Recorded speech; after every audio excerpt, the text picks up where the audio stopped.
But the Argentinians looking calm and relaxed and not at all affected by that awesome sound inside of those Fijians encroaching into their half with that dance. And Mr. Fleming indicates the start of this match, and Severo Korunduadua, the Fijian fullback, starts this match into the arms of Marcelo Campo. And a slightly nervous start there for the Argentinians.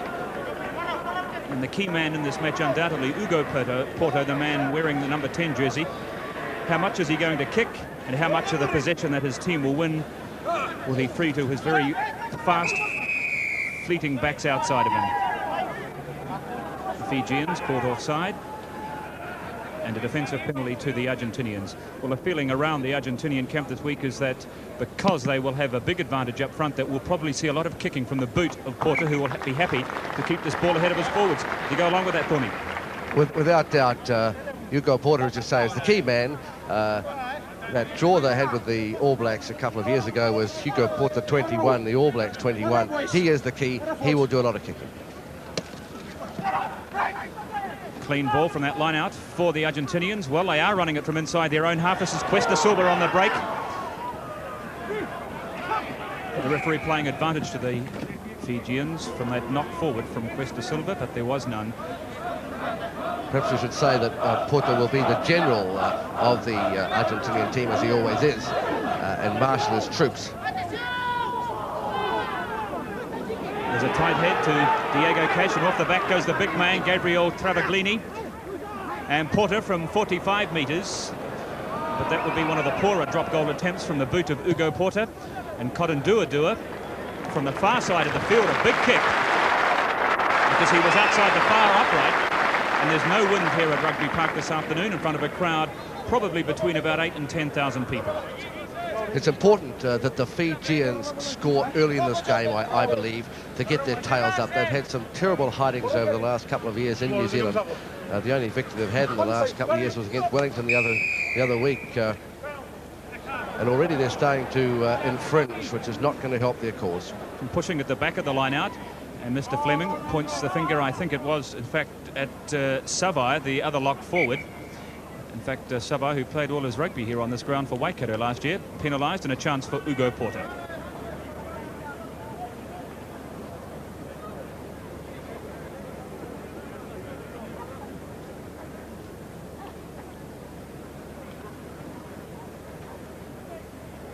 Interesting to see how Porter fares with these mitre balls, which have caused a certain amount of difficulties for some of the kickers so far in this tournament. From 40 metres. And that was well astray as well, along with the drop goal. And that seems to be the pattern we're seeing from the kickers in this tournament. Even Grant Fox took a couple to warm up at Eden Park the other day against Italy. So Korunduadua to restart again. Comes off the fingertips of Orge Allen. And Porter just inside halfway. And showing that he might be 35, but he still has some skills. Cuesta Silva up to the 22. And boy, there's plenty of commitment from these Argentinian players. Ternez on the 22. Campo. The ball has gone forward. Well, there's nothing dour or defensive about the Argentinians' tactics so far in this match. No, they want to spin the ball, but this could be the first, another drop kick perhaps from Porter. Now he's going to run the blind. Gomez, the halfback, loses the ball on the 22. Turned ahead by Natuka. Good play there by Jose Mostani, the loose forward for Argentina, going down on the ball and stopping that movement. But again, the whistle has gone for a series of knock-ons there. The first was from one of those Fijian forwards. And so Fabio Gomez, this tiny little Argentinian halfback, will feed the scrum.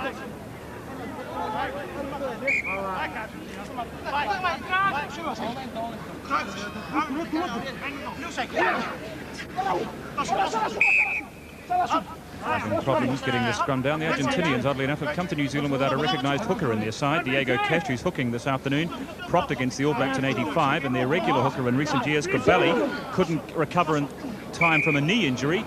and so has missed this World Cup, and so they've gone into this World Cup tournament with no recognised hooker, and Diego Cash, one of the smaller Argentinian props, has moved in from his position as prop to hook the scrum, but he's already taken one tight hit from the match, so he's off to a very good start in the World Cup. Porter just kicking over the top. It's an awkward one for Cotton Dua, but he was in position 15 metres from his own goal line, and it's good play from the big lanky Suva policeman.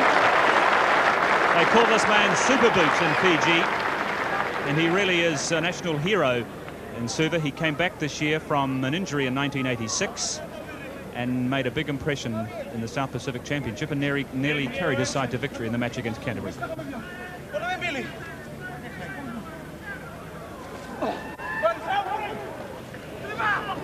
Tap from Allen at the back of the line-out. It's an untidy ball, and it's picked up by the Fijians. This is where they're most dangerous, from these broken pieces, but the ball is knocked forward. I've always believed, Brendan, over the years, that the Fijians should play their natural game and throw the ball willy-nilly around. Over the years, New Zealand coaches have gone up there and tried to get them to play what could be termed All Black rugby. It doesn't seem to have worked for them. And of course, assisting at the moment with the Fijian coaching side is George Simpkin, a life member of the Waikato Rugby Union. And he's been with the Fijian national side for the past 2 years, and in that time he has tried to instill some basic forward drills, which has been the traditional weakness of Fijian rugby. And their scrum has been penalised, and this certainly will be a shot at goal for Porter.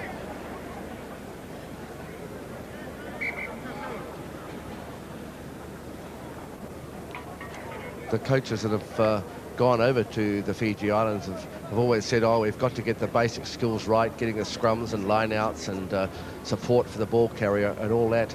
And they seem to have forgotten that the natural exuberance of the Fijians has been forgotten. And Brendan, you've been to Fiji more times than I have over the years. Well, it is an awkward dilemma for New Zealand coaches that go there, but Simpkin believes that you can't really throw the ball around if you can't win it from set pieces. And that's what he's tried to instill with them. However, it's Porter from 45 metres. And that would just about rank as the worst kick I think Ugo Porter's ever had in international rugby. Is it the ball or is it the kickers? It's an interesting story. Well, I've said my piece for the last 2 days about the balls, and I'm not going to carry on. And that would be the worst kick in the World Cup, without doubt. And Hugo Porter will want to forget about that one very quickly. Well, I once saw Peter Thompson in the golf championship shank the ball 80 metres, so I suppose even the most best artistes at their particular sports can have off days, but that really was an awful kick from Porter, and I can't help but feel that part of the fault may lie with this unusual ball that he has encountered here.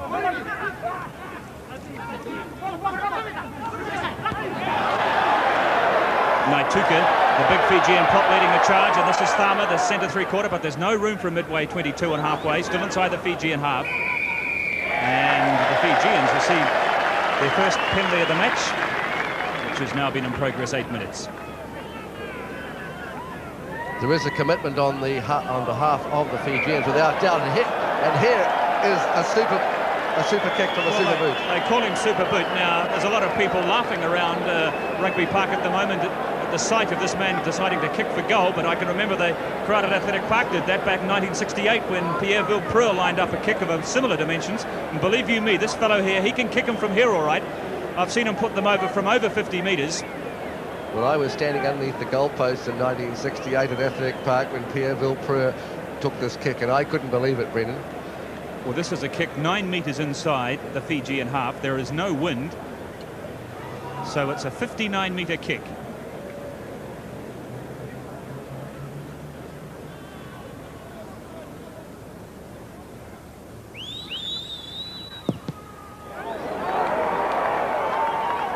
Not quite enough from the way of legs, and it falls about 5 or 6 metres short of the post, and a very poor kick. It hasn't found touch. The Fijians inside. The Argentinian half as Rakawaloa puts the ball high in the air, coming out on the 22. But can the Fijian forwards win it? They can't. It's back to Porter. This is going to be their problem. Ternez gets away from 2 defenders. Marvellous skills these Argentinian backs have. Such balanced footballers.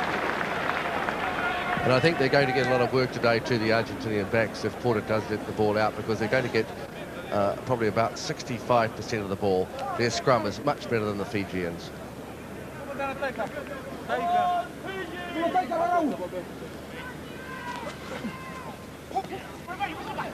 And again, it's Orge Allen at the back of the line out, winning clean ball for the Argentinians. And they're really getting a feast of possession from these set pieces. And the Fijian forwards penalised again for going over the top.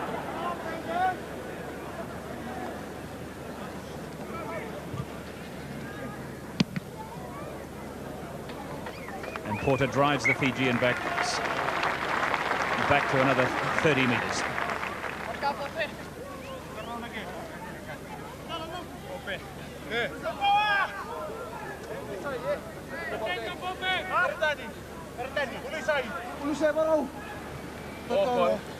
Navilo Massa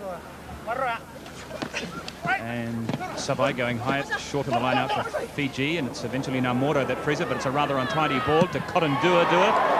Again using that prodigious punt of his, but it hasn't found touch.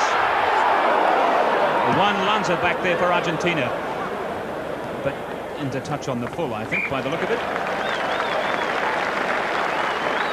You can tell that there is a large Fijian element here in this crowd. They get very excited very quickly with their voices. They're very vocal at rugby matches, and it adds quite an exciting element to any game of rugby when they attend in large numbers like they have done here today. It is in fact such a mild, warm day, we could almost think we're back on the roof of Buckhurst Park in Suva.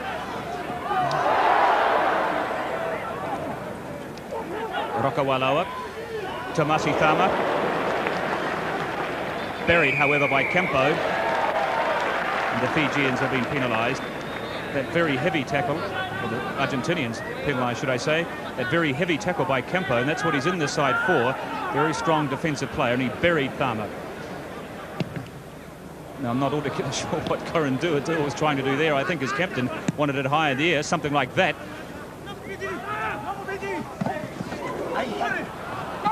And it's been knocked forward. It's an amazing decision, actually, for Korundua to kick 75 metres across the field when the other touchline was about 20.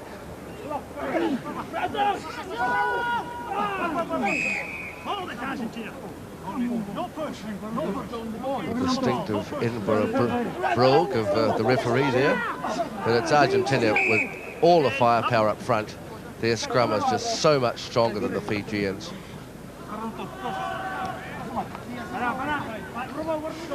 And the real foundation of this Argentinian scrum is a very experienced second row of Gustavo Milano and Eliseo Branca. And deflected off the boot of Naituka, but it manages to find touch.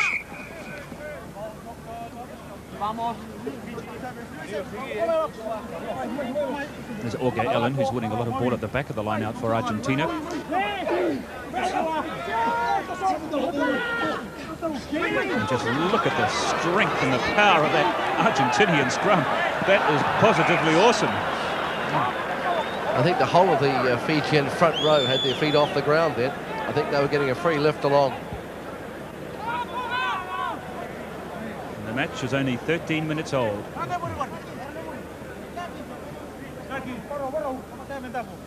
No score on the match so far here at Rugby Park in Hamilton between Argentina and Fiji. Lifting by those Argentinian forwards. Penalty, 15 metres in from touch from that line out. And the Fijians might decide to have a bit of a run here because they're not getting much ball. And Salva, his first real touch in this test match, his first touch in test match rugby, and the ball nearly got away from him on halfway. And Porter, there's room down this left flank, but that was a very poor pass.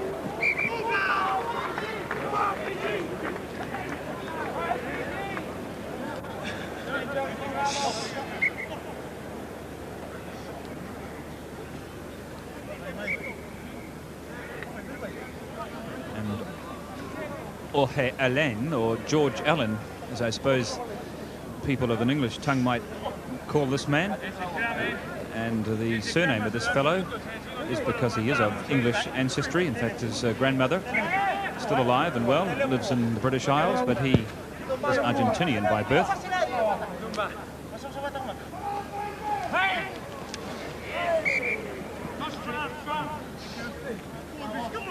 throw wasn't straight, and so the scrum to go down 15 metres in from touch on the Argentinian 10-metre line.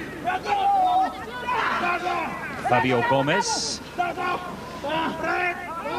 Porter. The little kick over the top for Turnes and Cuesta Silva, but they were offside. Oh, those boys are quick off the mark. Yeah, if you've got 2 metres start, you're even quicker, Brendan. But they're taking the penalty. Well, I'm sure Corin Duadua will kick for goal again. This is about 10 metres closer to the posts than the one he failed with, just inside the Argentinian half. He really is a massive fellow, this guy. 24-year-old Severo Corin Duadua.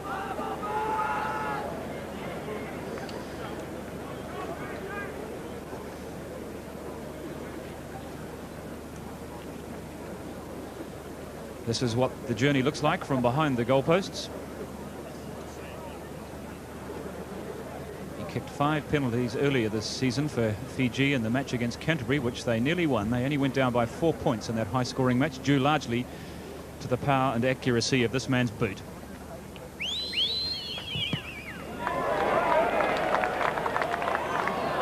Well, it certainly had the distance, and he only took a couple of paces and just a gentle walk into the ball, and bang! It flew for 55 metres, but the direction was astray.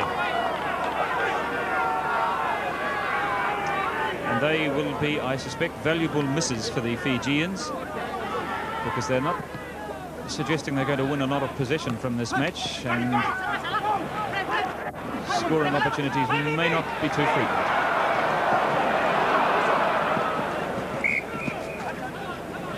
So each side has missed with 2 shots at goal, although Porter has also, of course, had a drop goal attempt.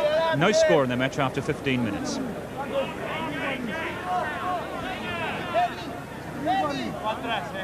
This is Diego Cash, the former tight head prop, who's now hooking the Argentinian scrum. And ball at last for the Fijians. Rakawalawa kicked ahead by Natuku.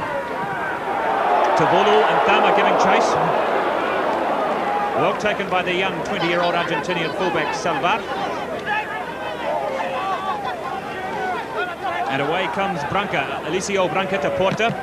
His kick has been charged down by Navila Wassap. The Fijians, this could be the first try. Yes! Wale the try.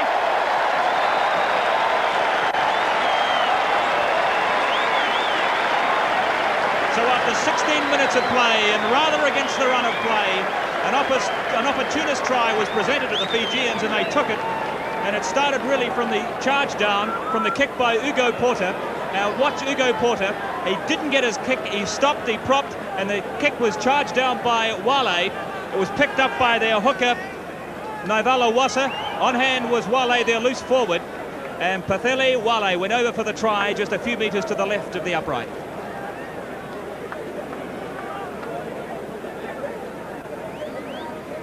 From a very handy position.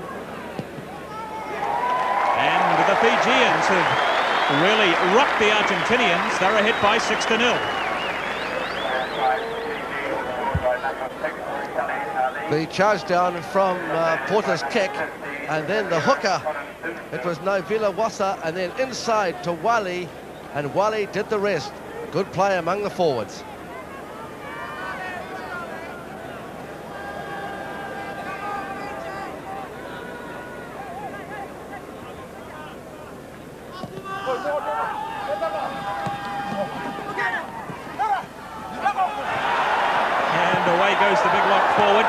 Savai, and the Fijians really, I suspect, with plenty of fire in their bellies now after that real fillip. The ball had been knocked forward by Argentina. The referee playing advantage to Fiji. They have it. Corin Duadua.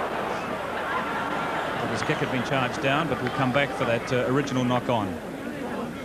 Good refereeing by Mr. Fleming, playing the advantage. This is a very interesting situation that's developing here. The Fijians, when they get behind, tend to become disorganized pretty quickly. But in turn, when they get their noses in front, they really do seem to play with a lot of fire and commitment.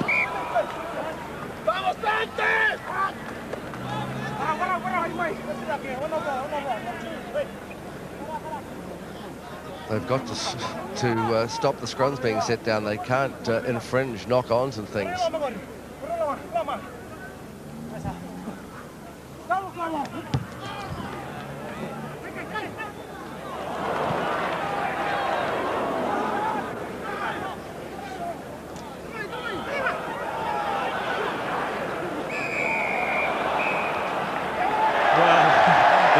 Fijians were originally penalised, and that barge, after the whistle had gone by Allen, results in Mr. Fleming changing his mind, and he's penalised Allen and given the penalty to Fiji, and this is kickable.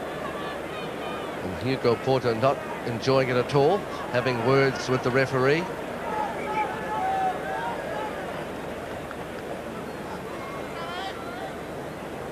So the first 20 minutes of this match have gone, and the Fijians are ahead by 6-0, and it could be more.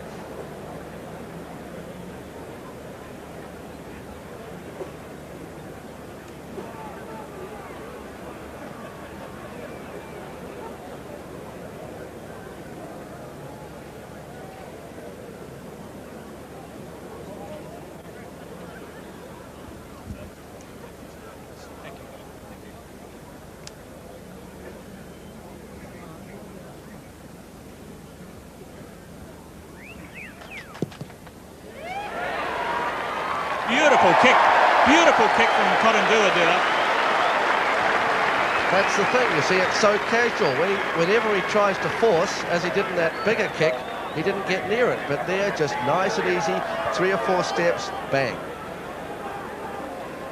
He's got a swing like Severiano Ballesteros, just nice and easy and relaxed, and it produces so much power.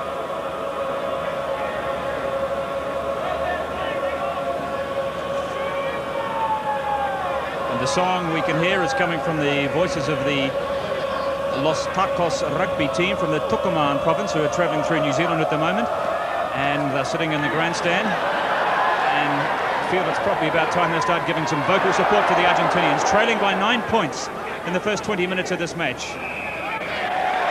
And now there's a batch of penalties coming against the Argentinians, who might just be a little rattled.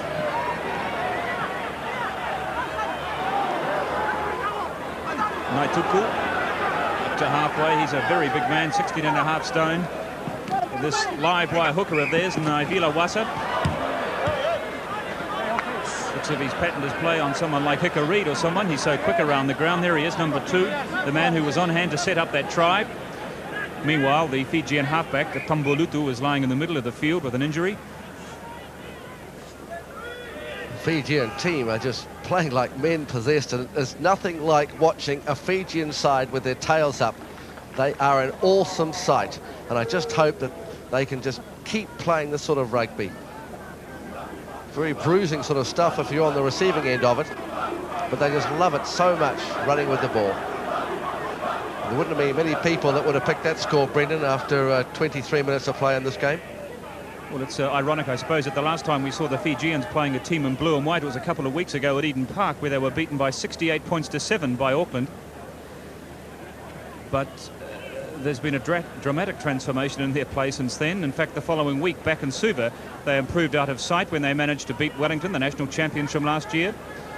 And it appears that the long, hard work of George Simpkin might be starting to pay some dividends. They certainly have tightened up their forward play a lot since the early 1980s, and Tambolutu is in no condition to continue, so he's being carried from the field.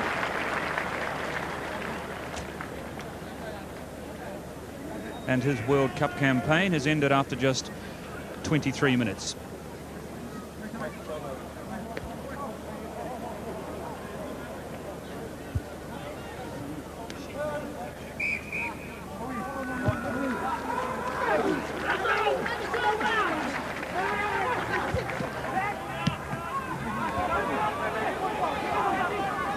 Coming down midway, 22 and halfway. Well taken by Rokawala with the Fijian first 5-8.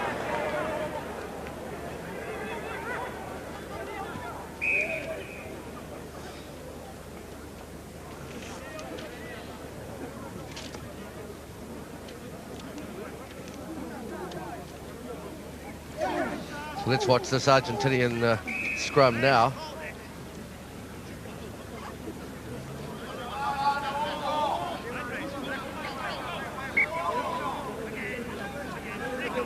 So there is still no replacement on the field for Tambolutu.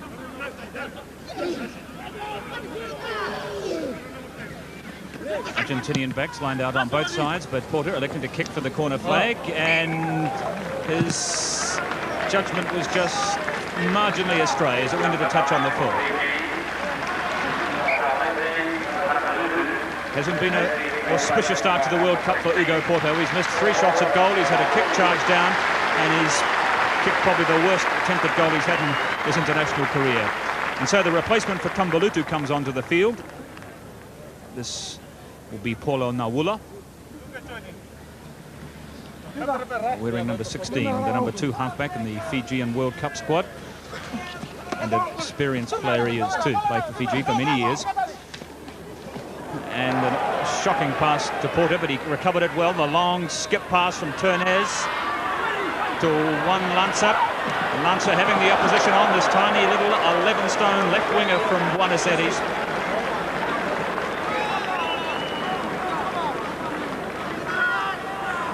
One of the 9 players in this Argentinian side that played against the All Blacks in 1985. And just look at these big men in this Argentinian pack.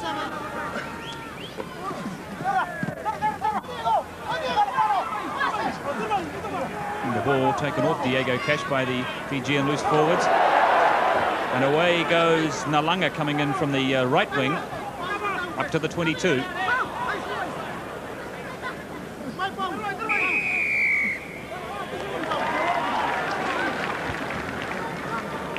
A lot of penalties in the first 25 minutes of this match. The Argentinians have received 4 and the Fijians 7, so 11 penalties in 25 minutes. Colin Duando has converted one of them into 3 points, and he'll now kick for touch from inside his 22.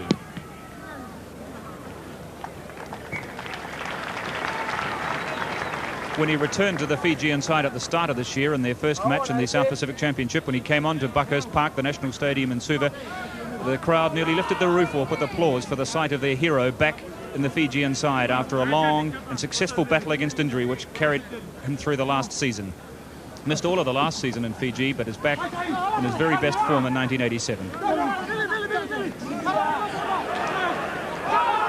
And away goes Brunker up towards the halfway.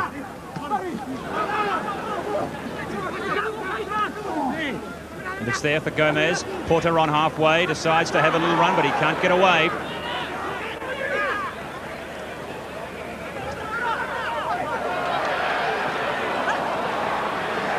Nalu scoops up the loose ball inside the Argentinian half, but there was no real support close at hand for Nawalu, and he was taken into touch. The Argentinians are doing it the hard way because they had an overlap there when Porter had the ball, and instead of passing, he elected to have a little jink on his own and got into all sorts of trouble. Those Fijian loose forwards seem to have the measure of Hugo Porter at the moment. Gustavo Molano, tallest man in the Argentinian side. There's 3 big 2-metre men in this Argentinian pack, and that clearly wasn't straight.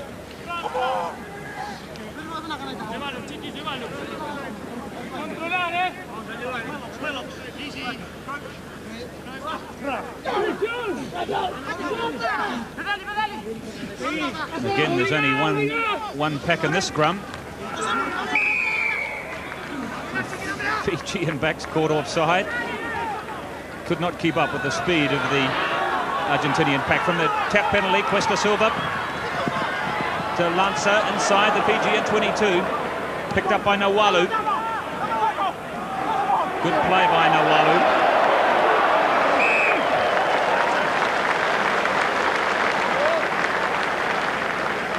Well, they may be being smashed in the scrums, the Fijians, but they are certainly on an equal footing in the loose with the Argentinians at the moment. And of course it was their loose forward, Mwale, who scored the try from the charge down from the kick by Hugo Porter inside his 22.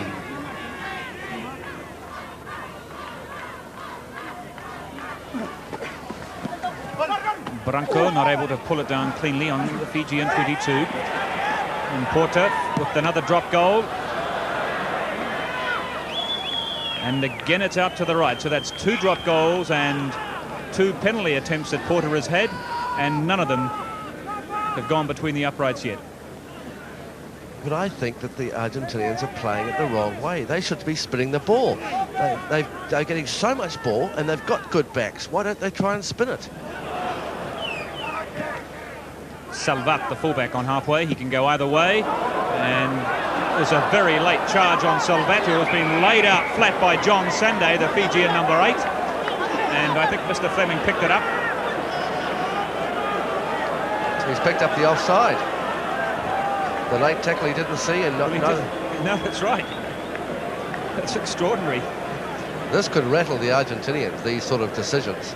So the Argentinians were caught for offside there from the kick from Salvat, but after he'd kicked it, Sande just laid him flat. But Mr. Fleming's back was turned and he didn't see it.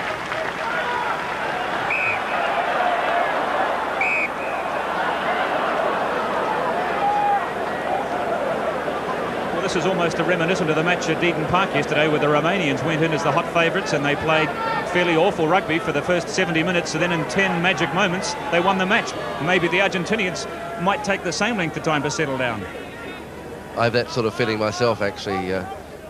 Because they're clearly superior in the scrums. They're getting a feast of ball from the lineouts, but they can't put any points on the board.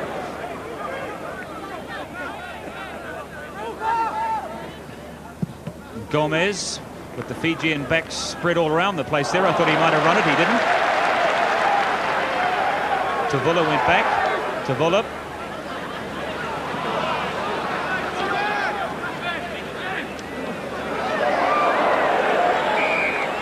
The Fijian backs are just... that is your friend, Mr. Naivila Wassam, that was spotted very quickly by Mr. Fleming there. It's called stamping. But the Argentinian backs are just not realising where the Fijian backs are. The Fijian backs just seem quite happy to play right out of position. On that occasion there, when Gomez had the ball, the Fijian backs were all over the paddock and he kicked. I think they might be just a little rattled at the moment, the Argentinians, and they could probably do with some points on the board just to settle themselves down. They are 9 points behind. We've had nearly a half an hour in the first half of this match, and they will certainly want to score some points before the break. Of course, whenever anyone plays against the Fijians, the element of unpredictability is always one uppermost in your mind. You never know what they're likely to do next.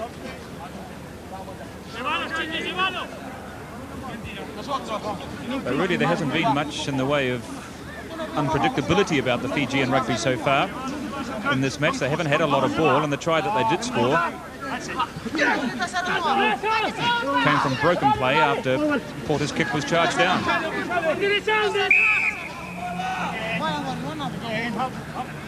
I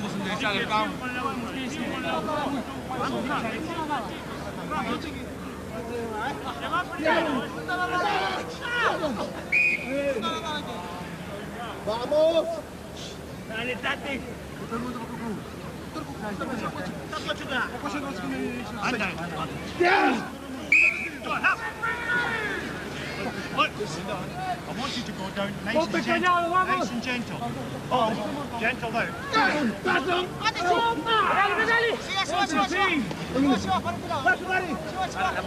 And again, the Fijian scrum just taken apart with absolute ease by this Argentinian pack, but it's untidy ball. And Porter goes in to scoop it up, but it's picked up by Wale. It's there for the Fijians. Savai, midway 22 and halfway. Rakaroi, the captain, frees it to Nawalu. Goro playing out in the middle of the backs, putting pressure on Salvati. Took it well. It's not a bad boot he has on him either for such a little fellow, but it went into touch way back near where he kicked it. This 20-year-old Sebastian Salvat, they speak very highly of him in Argentina. They feel he may be the next Hugo Porter, the man to replace Porter in the 90s. Playing at fullback today, but his regular position is in fact first 5'8", but obviously there's no room for him in the Argentinian team in that position at the moment. Well, he could even replace Porter now, the way Hugo Porter is playing, but as we saw yesterday in the Romanian game, when our friend Hadorka, who played very badly throughout the game, we thought so, was the hero of the game at the end. Well, if we go back to that Australian tour last year where the Argentinians played so poorly, and it was a fact that Porter's poor play seems to indicate the way the side plays. So when he's playing well, like he did in '85 against the All Blacks, they perform well. But when he plays poorly, as he did in '86 in Australia, it seems to be the way his team goes as well. A lot resting on the shoulders of this powerfully built 35-year-old Buenos Aires architect, and very much the architect of Argentinian rugby over the last 10 years, but his playing days must be coming to an end, and play about to resume after an injury to Epineri Naituku, the Fijian second 5'8", but he is okay.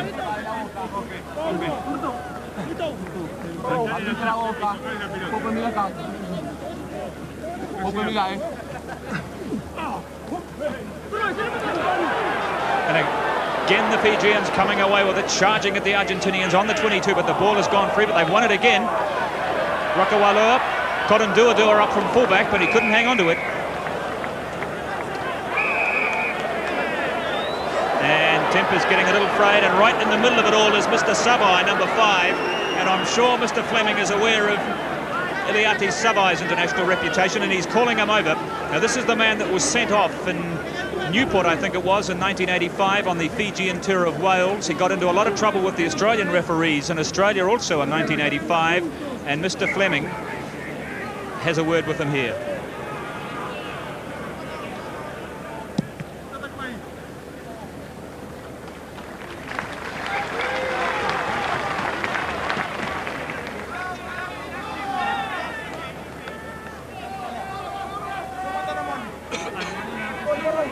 .37 minutes of play have elapsed in the first half of this match. Only one try so far, scored by the Fijian loose forward Nwale.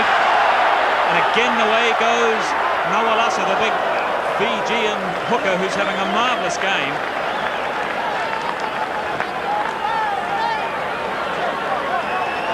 I think there's a fair bit of tension out there now, Brendan. Feelings are running particularly high. The Fijians suddenly realise they're up, the Argentinians realise they're down. I imagine not helping things is the fact that these 16 forwards can't really communicate with each other, because none of the Fijians, I imagine, can speak Spanish, and not many of the Argentinians can speak English, and probably even less of them can speak Fijian. But I'm afraid the Argentinians are really on the back foot at the moment, and it's the Fijians calling the tune as away they come again up to the 22.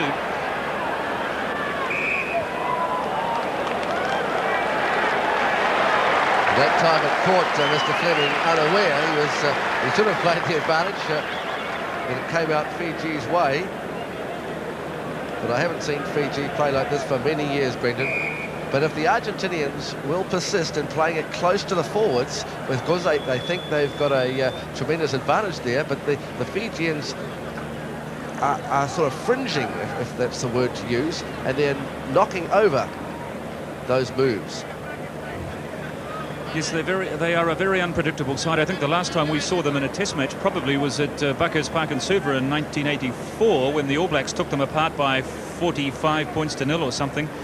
And they looked a very dispirited lot that day. But on a day like this, when they get some early points, they really are unstoppable.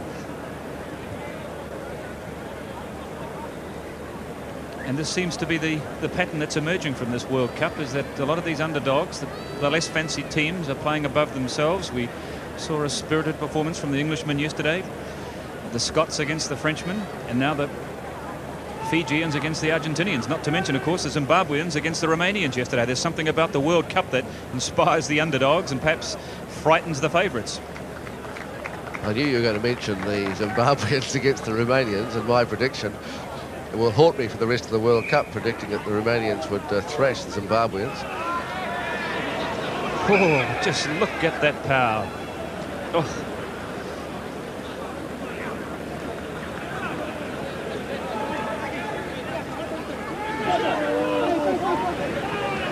Oh. Somehow the Fijians managed to come away. The Korunduadua, through the gap he goes. Nalanga inside the 22. And away goes Sandé. And Gordo, 2 metres short of the line. That's a try.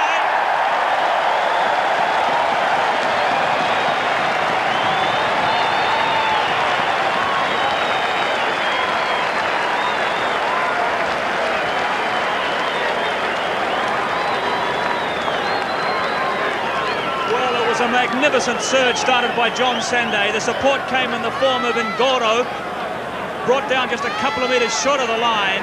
The ball was picked up by one of those Fijian forwards. It might have been number 4, was it? Number 6? Really hard to say underneath all of that, but Mr. Fleming was on hand. And no doubt about it, it was a try, all right. It's 13 points to 0.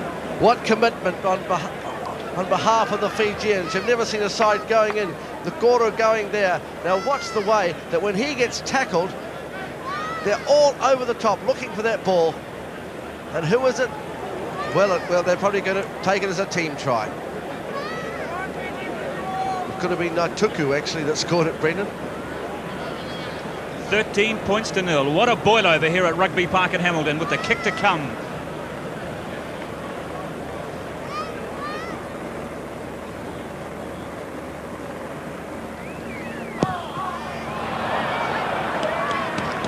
I would say that if the Fijians win this match this afternoon, that their rugby side might replace Colonel Rambuka from the front pages of the newspapers in Fiji tomorrow. Corin Duadua missed with a kick, but they're ahead by 13 to 0, and they fully deserve their win, or should I say fully deserve their lead at the moment. Fully deserve to be winning in this match because they've really played a lot better than the Argentinians, particularly since they scored that first try. It seemed to take all the stuffing out of the Argentinians.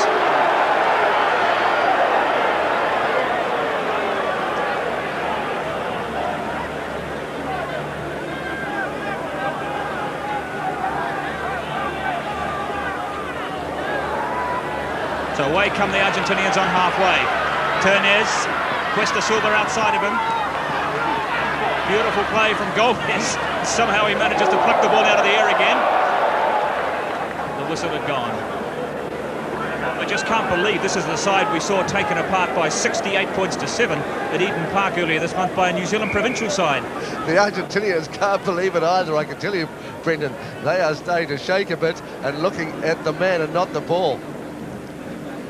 And it's an awesome sight. Having played against Fiji and with Fijians, I remember going up there to play in a game. Colin Meads and myself were the only white men and 30 players, and it was pretty awesome there too.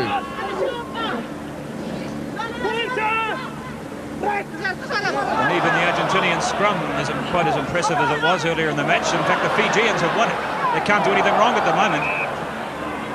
But there's a whole chapter of knock-ons. So we'll come back for the scrum. The Argentinians have to settle down. They've got to take the big breath and say, right, let's just get back to our pattern. Let's just not be put off. They've got to have a try before half-time. Nawalu. Corin Duadua. And he has found touch midway 22 and halfway. Of course, as we said yesterday about the Romanians, Brendan, that they had another team in the closet that they brought out for about a quarter of an hour. And it looks like the Argentinians will have to get the key to that closet. Of course, there is a lot of pressure on the Argentinians because they really are one of the teams expected probably to make the quarterfinals. So there is pressure on them, where the Fijians are one of the less fancied sides. They've got less to lose, I suppose, at this World Cup. Beautifully taken by Corin Duadua. He's really stamping his mark on this match. As away goes Naituka, the prop forward. And they're all playing like wing three-quarters, this Fijian forward pack. And that, I think, is half-time. 40 magic minutes of rugby here at Rugby Park in Hamilton, where the Fijian side have really taken it to the Argentinians, scoring 2 tries in the first 40 minutes, one to Nali and the other to one of those forwards who were not altogether sure of. There was such a melee on the line that it might have been the prop forward, Sarasusi Naituka, or the lock forward and Captain Rakarai, that eventually grounded the ball. But it was a wonderful try from a concerted surging play by the Fijian forwards, which produced that try in the closing minutes of the first half, which have really given a lot of trouble to the Argentinians. And on the run of play so far, they have got a very difficult job in the second half to get back into this match. Yes, yet amazingly, the set pieces have been won by the Argentinian side. The lineouts are 10 to 6. and the scrums are 9-5, yet they frittered away all those chances. And the man that's got to take responsibility, Brendan, is Ugo Porta. He is the, as we said, the pivot. He's the fly half for Argentina. He's the one that's got to think, right, we've got an overlap, or we've got to spin the ball here or kick it. And he's been taking the wrong options, and that's why they've got into trouble. The Fijians, we cannot believe the way they're playing, but they are playing, of course, on George Simpson's home ground, Waikato, and some of the things that he did with the Waikato side in the late 70s and early 80s when they won the Ramfrey Shield, it's a bit reminiscent of those sides. It's a lot of commitment on the behalf of the Fijians. They have taken the play to them. They haven't let the reputation of the Argentinians wear anything at all. Well, I think if we go back to that Auckland match a couple of weeks ago, although they were beaten by 68 points to 7, I couldn't help but feel at half-time in that match, although they were down by 20-odd points at the break, that it was one of the better displays I'd seen by the Fijian forwards in that first half. There was a tightness and a cohesion about their play which I hadn't seen in their rugby for a long time, which clearly is a result of the work that George Simpkin has done up there. And although they were overrun in the second half by Auckland, it was really only in the last 15 minutes when Auckland completely took them apart that they piled on the points. And although it was a hopelessly one-sided score, it oddly enough was one of the better forward displays that I have seen by the Fijians, and I've been watching them now for about 10 or 12 years in New Zealand and up there in the islands. And clearly the experience of the South Pacific Championship this year and last year is probably starting to pay some dividends for these fellows. Yes, George Simpkin seemingly has got the basics instilled into them. What we were saying before about where you put the line, draw the line as to the freedom that you want to give the Fijians, and yet the discipline must be there too. And I know you've talked to George Simpkin on a number of occasions since the World Cup has started, and I talked to him before the South Pacific. He's had a tremendous influence today, it seems. But if you look at the Fijians, they don't want to start the second half. They're talking over there, while the Argentinians are actually all lined up in their formation on the other side of the field. So it's 13 points to 0 at the half-time break here. Just repeating the points for Fiji. The first try coming after 16 minutes when their loose forward Nwale received the ball from the hooker Naivila Wasa, who charged down the kick of Porter 10 metres from the line. Wale scored that try. Koro converted. He kicked a penalty after 21 minutes to make it 9-0. And then that surging try, that rampaging try, where most of the Fijian forwards had a hand in just before half-time in the 40th minute of the first spell. It wasn't converted by Korondua, and 13 points to 0 was what the scoreboard says at half-time in this match here at Rugby Park. And the large Fijian contingent here at the ground absolutely delighted with what they've seen. And clearly the most worried man on Rugby Park in Hamilton is that man, Ugo Porta.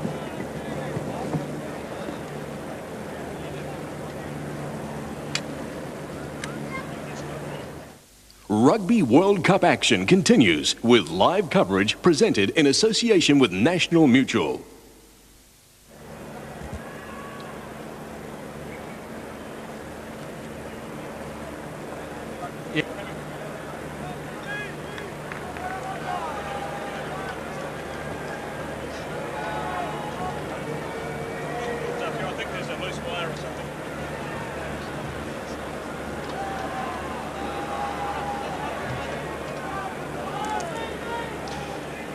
So Mr. Fleming, just looking at his watch, 40 minutes of this match left, and these will be among the 40 most important moments in the history, I suspect, of Argentinian rugby. If they wish to go any further in the World Cup in 1987, they have got to score at least 13 points in this match.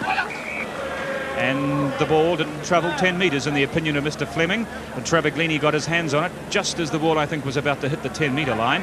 And so we come back for the scrum on halfway. They've got to score very quickly, I'd say, Argentina, to get their tails up.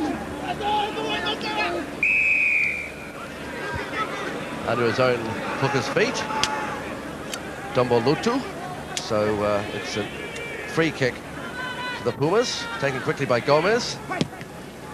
And Porter, that's a nicely placed kick coming down on the 22, but Korondua going in a rather uncompromising fashion, and the ball was loose forward. He knocked forward. He might have been lucky not to have been penalised there, Korondua, as he showed scant disregard for the Argentinians. Yes, but he knew where the ball was, and that's what matters. So here's the first scrum, the second scrum of the second half. And all sorts of bother with it. But it's up to the Argentinians to try and keep that scrum level. And a wild pass to Tuvala out on the left wing, and all he can do is really watch that ball go into touch. 13 points to 0. Remember, the Fijians are leading. This is the side that was beaten 59-0 by Queensland last month and 68-7 by Auckland earlier this month. But it's also the side that beat the national champions Wellington just 2 weeks ago in Fiji. So it's been a roller coaster year of results for the Fijian side. And a penalty against the Argentinians in the line-out, the lifting. And Cotton Duadua from inside his 22.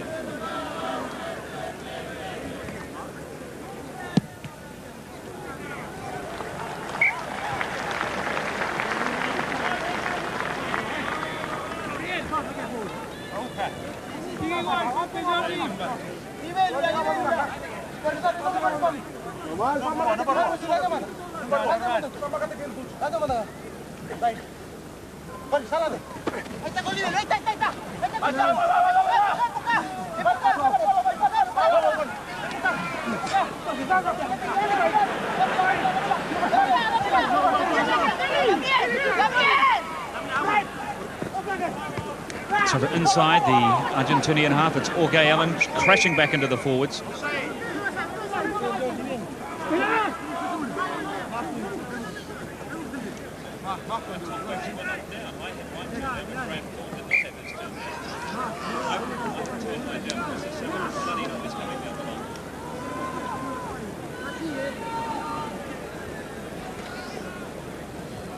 So another opportunity for Hugo Porter.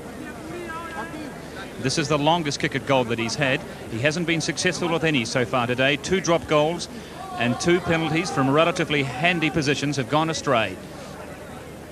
And if ever he wanted to see the flags raised in a test match from a kick, it must surely be this one.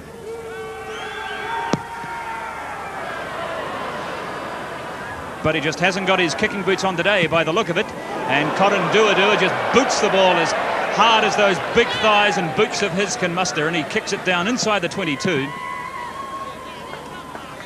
And that suits the Fijian purposes admirably, because they in fact finish up from a position better off than where Porter kicked for goal. And the touch judge on this side, Brian Anderson, had to run from behind his goal line right up to halfway, and he was really puffing.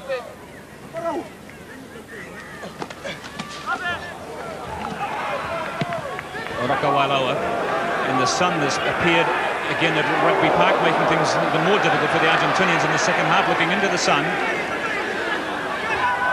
And Nawalu. Nalanga, he's in the clear, what a try!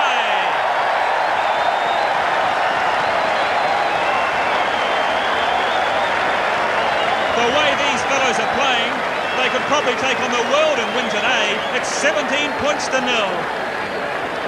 They post their 3rd try 3 minutes into the second spell. This is where it came from. Nawalu picked up the ball. The long pass out to Nalangu. He had 30 metres to go, and he just bulldozed his way through a very weak tackle by this unfortunate fullback, Salvat, and away he went for the try, 10 metres in from touch.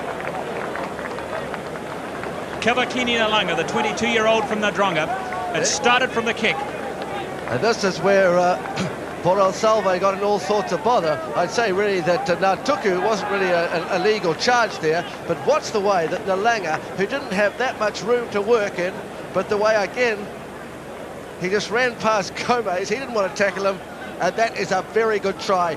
Any winger would be proud of that try.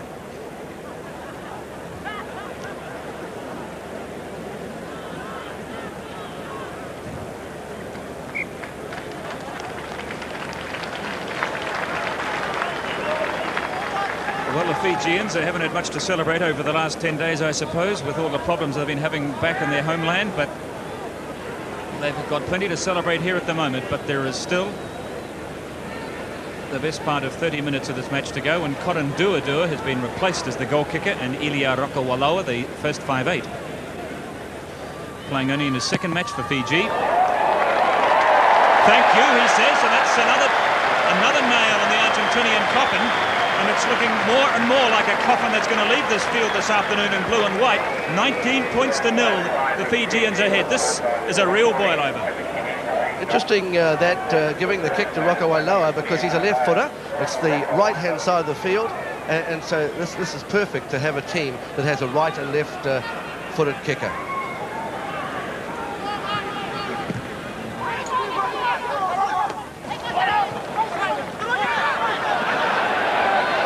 So we could see some scintillating stuff now from the Fijians.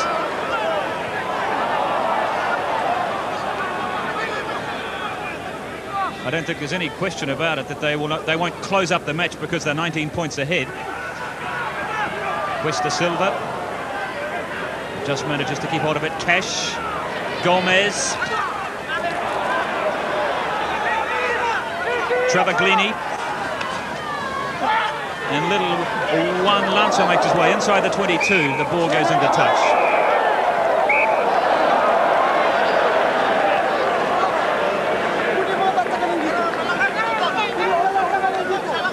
And the try scorer, Kavakini Nalanga, was keen to display some alternate skills there. And there's another stoppage for injury. This is what the Fijians have to watch out for, the over-exuberant play. As Milano looks like the injured player. But Jim Fleming is laying down the law to Nalanga.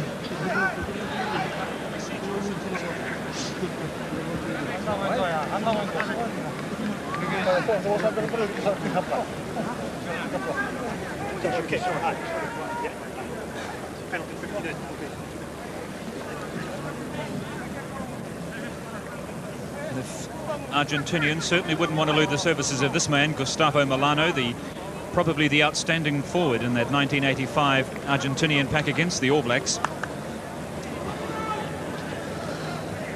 And somewhere in that crowd over on the far side is George Simpkin, the coaching advisor with the Fijian team, and he knows this ground well. He was coach of the Waikato team here for 9 years, from 1975 to 1984, during which, of course, they took the Ranfurly Shield from Auckland and defended it for the best part of a season before losing it to Wellington.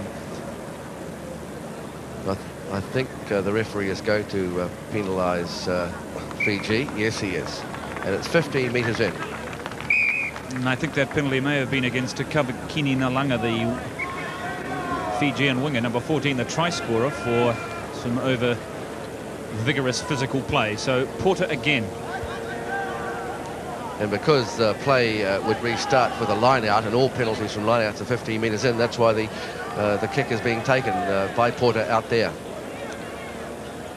So Porter with his 5th shot at goal, not to mention 2 drop goals, and at last he raises the flags, and so the Argentinians, scoreless in the first 40 minutes, post their first points of the match. 19 points to 3. They were down 13-0 at half-time, so they've pegged back the deficit, which went out to 19 after that try, back to 16, but they still have an awful long way to go to get back into this match, in essence, to get back into the World Cup.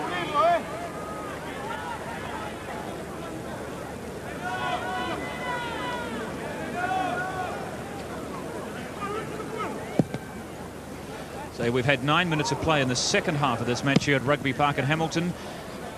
Fiji ahead by 19 points to 3.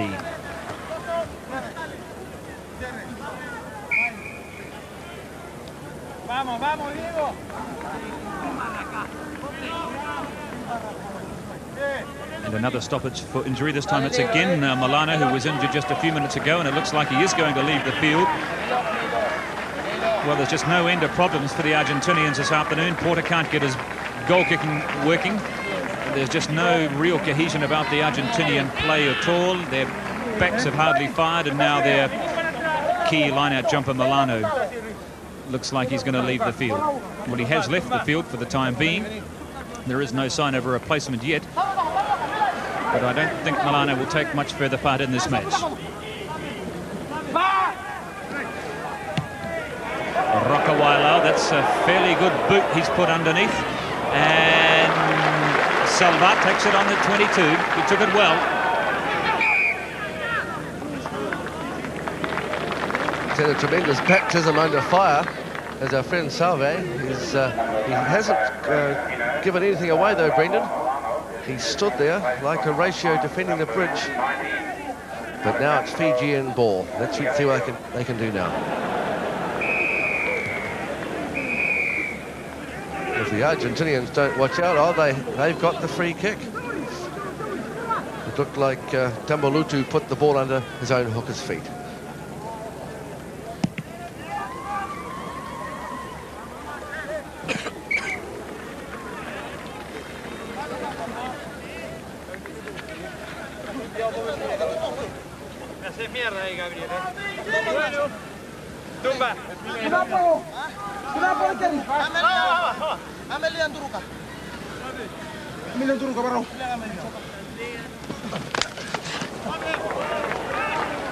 Rokawala from inside his own half, and he's going to test Salvat again, but they're offside inside the 10-metre circle. The Fijians just a little too quick, and so the scrum to go down from where Rokawala took that kick just inside the Fijian half, and Gomez to feed the scrum. Argentinians backs lined out on both sides. It's the long pass out to Ternez. Oh, a shocking pass to his right winger, Marcelo Campo. I think some of the Argentinian players are hearing the pitter-patter of large Fijian feet, actually, Brendan. Well, their backs have only looked a shadow of the side that we saw in that series against the All Blacks in 1985. They just haven't fired at all today. Let's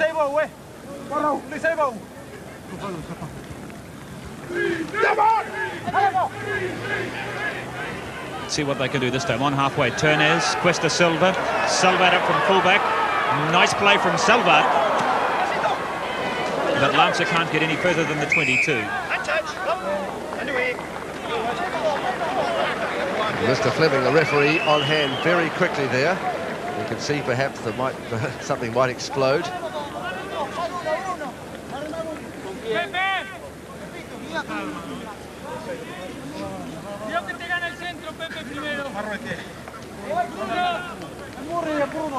The line out on the Fijian 22. It's Sabai that wins it for Fiji. Rakawaloa, who's doing a lot of kicking in the second half, but it's pretty good judgment from his kicking that we're seeing. Salvat doing something looking increasingly confident at fullback for Argentina this afternoon. Well taken by Natuka, the prop forward for Fiji. They managed to clear it again, back inside the Argentinian half. Porter back there 10 metres from his own 22. And he's coming across the far side of the field. To Juan Lancer. And Lancer, he's still going. Rokawala is giving chase. You'd better get rid of it soon, laddie. That's one of the funniest things I've seen for years and years. And Lancer just running across the field and starting to go back and finally realising he just had to kick the ball out.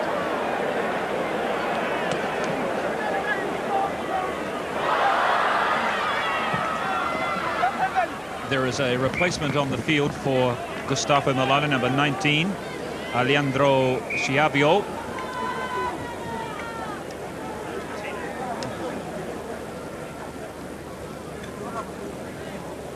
Chiavio, another experienced member of this Argentinian pack, who's test match experience, coming in to replace Milano, but he wouldn't be in the class of Gustavo Milano.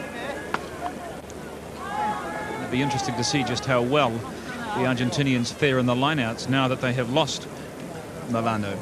It looks the Fijians have come almost back to parity with the Argentinians now. The lineout count was 10-6 at half-time. It's now 11-12, still to Argentina, but you can see in the second half that 2-5 Fiji favour. Well, the Fijians have just got better and better as this match has progressed, and the Argentinians seem unable to arrest the Fijian momentum, really. And I imagine this will have a shattering blow on the sport of rugby in Argentina if they don't go any further than the first round of the World Cup, because the Argentinians are very serious about hosting the 1995 World Cup. And clearly a very good showing in the World Cup here this year would probably boost their chances.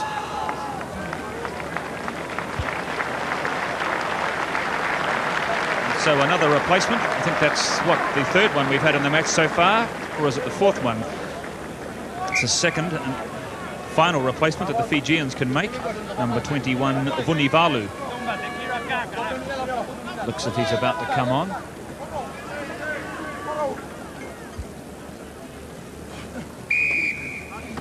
Wale still receiving attention, the man who scored the first try in the match, off the field. So the Fijians playing at the moment with just 14 men.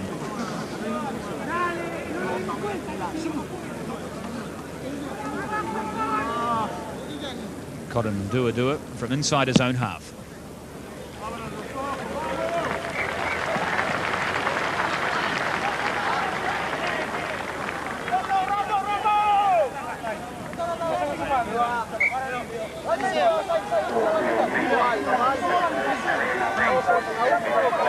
Savai and the Rotoroi, the Fijian locks. Savai, who played for the Waikato team last year, there he is, number 5. Played in all 13 matches that they've played in the second division and ultimate promotion to the first division, and I'm sure he's thoroughly enjoying his pilgrimage back to this ground, which he enjoyed so much last year.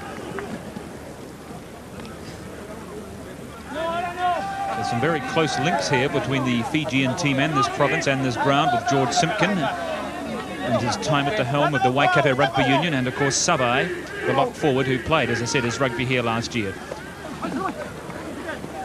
Nawalu, Rakawalawa, Cotton Dua. And Lancer underneath it. The Argentinians also with some close links with this city. In 1976, the Hamilton Marist Club, one of the very first rugby clubs in New Zealand to venture to the South American continent for an overseas tour. And since that very successful tour, a whole stream of New Zealand clubs have subsequently toured Argentina. But that was one of the very first trips, and it still is spoken of very affectionately by the Argentinian pressmen here on this tour. And they were very pleased to be able to come back to Hamilton. And since then, we've had Hugo Porter making visits to the city. He was here just over a year ago playing in a festival match on this ground, along with Fabian Ternez.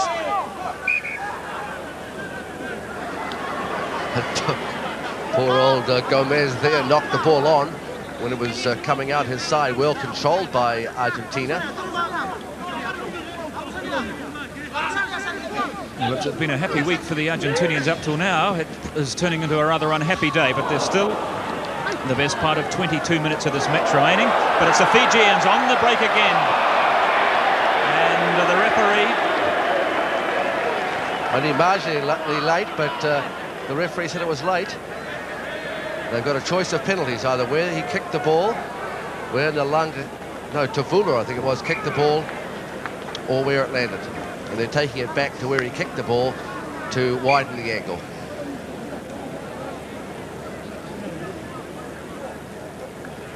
Now you can see there's the kick there, and there's the tackle. Well, it was late. The second one was late, so another good refereeing decision by the referee.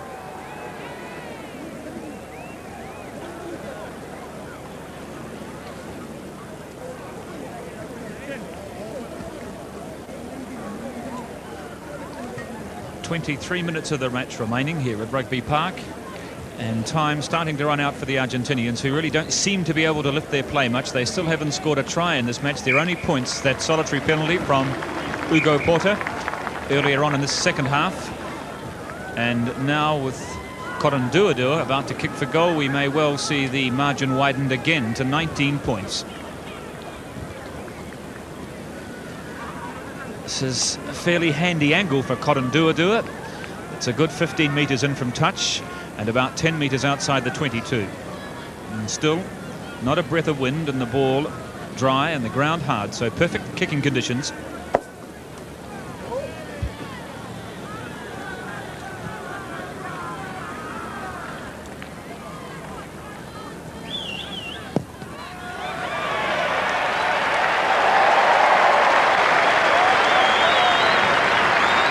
And the delight on the faces of the Fijian spectators in the crowd tell the story as the Fijians go out to a 22-3 lead.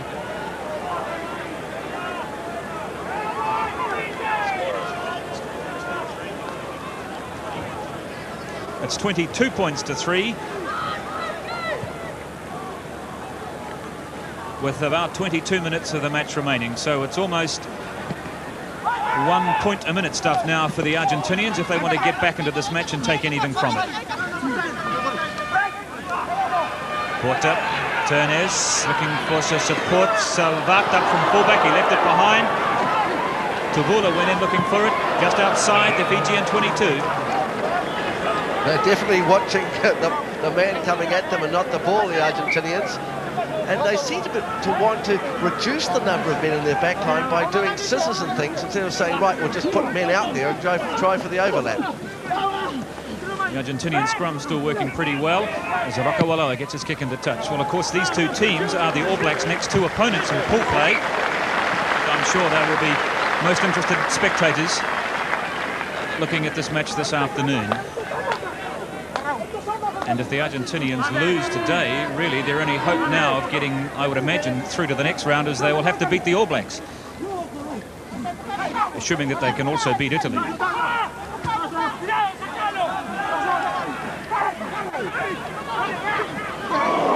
a crunching tackle there from Navila Wasa, who's been one of the stars of the Fijian pack today.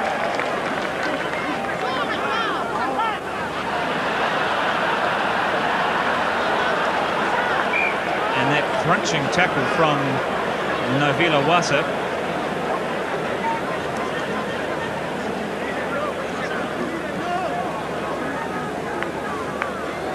And some of the tackles, watch the way that the tackle is made by Gora going over the top, and that would have hurt.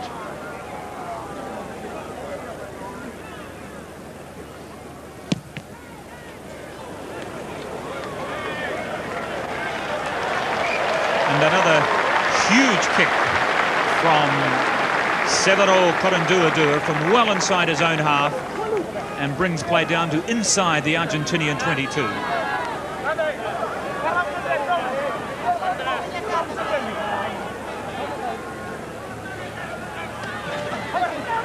And now the Fijians are even winning some ball from the line out. Rakawaloa, the long pass out to Thama. Tuvula. Come in from the left wing. I think the Argentinians have won it, yes. Gomez, Turnez.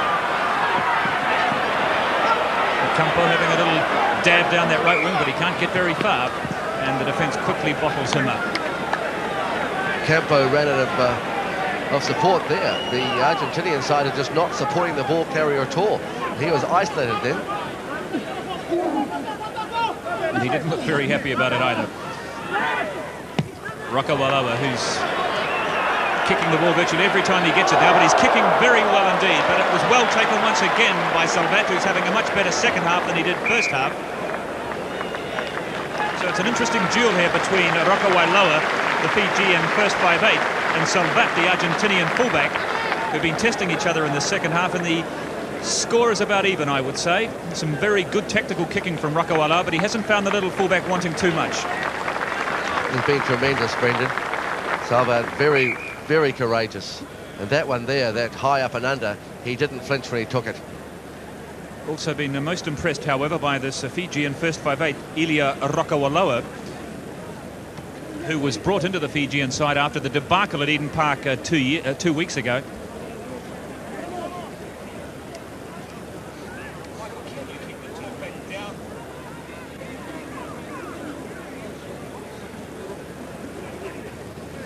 Just watch now the big kick. Up it comes. Now watch the Argentinian fullback. He doesn't flinch at all. Comes in there. He is just outside his 22. He can't mark it, and he takes it well as over the top went Tuvulu, and away he goes up the field. That's tremendous play for one so small as he's taken by Savai.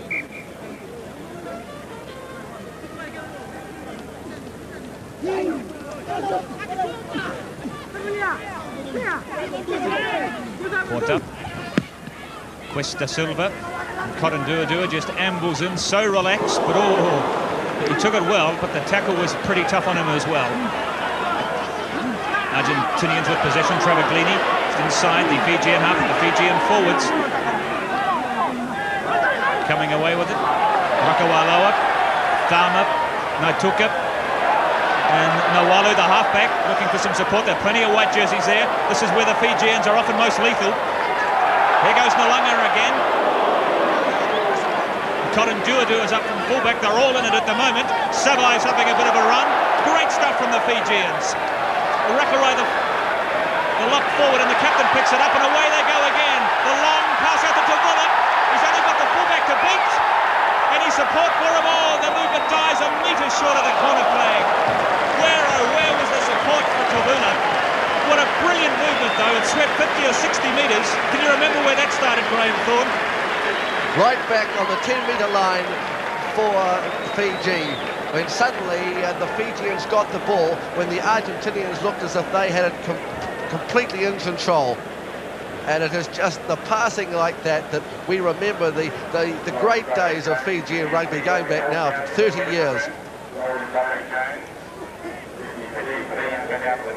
It was really South Pacific football. And look at the way the hands are coming. And the people support, and they're running like backs, these forwards. The long pass out to Nalanga, and there he puts the ball back, and there's someone supporting him. It was the fullback, right up there, away. The big second rower, Savai, still going. Look at the pick up there from the other lock forward, Rakoroi. And then watch this long pass out over the top to Tavuku. And now he's got no one there, but of course they've all been supporting him, Brendan, before. And there, when it's needed, no one was there. Just that little piece of finish lacking from that magic movement by the Fijians. That really is vintage Fijian rugby. They played a lot of that rugby in the late 70s and early 80s, but we haven't really seen much of it in recent years. Beautiful take from Savai, and the try. And he would be the most popular figure on Rugby Park, the man who played his rugby for Waikato last year. Comes back to his old home ground, Iliaikia Savai, and scores a try which surely has given Fiji victory in this opening World Cup match. Perfect piece of line-out jumper from Savai. He went way up above anybody else and just dropped through the weak Argentinian defence and posts another try for the Fijians. Here it comes now. He got up so high, it looked like he would have had a little bit of a support from his friends there and just had to dive over. 26 points to 3. This is not just a victory for the Fijians, it's a rout. And the bookmakers would have given you any sort of odds. In fact, in the suite that the Television New Zealand crew had here today, I don't think one person picked Fiji. And I won't tell you what the score was that Graham Thorne picked, but it's nothing like the score that's on the scoreboard at the moment. Cotton Duadua trying to make it 28 points to 3.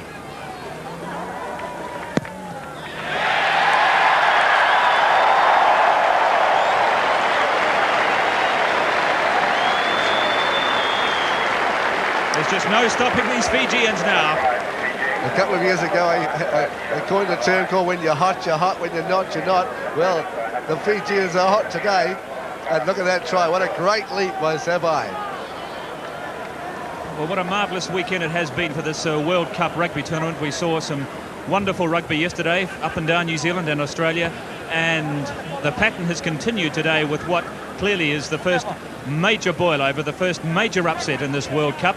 And I have a feeling, by the way things have gone over the last couple of days, that there will be a lot more of this sort of upset rugby before this tournament is over. Just seems to be that the underdogs can really fire in a tournament like this, where these are one-off matches. They've got nothing to lose, and that's what the Fijians have done today. They've taken it to the Argentinians, and they're running them off the paddock, but the touch judge has got his flag up way back inside the Fijian half. Who can blame little one Lanza for backpedaling rather quickly then at the sight of those massive Fijian forwards who are about to swallow him. He was running for the pie card, I think, up there on the terraces, Brendan. All he had to protect himself was the ball, which he wisely put in front of his face. Oh, but this is absolute theatre at its best here this afternoon. This is more than a game of rugby. This is priceless entertainment from the Fijians.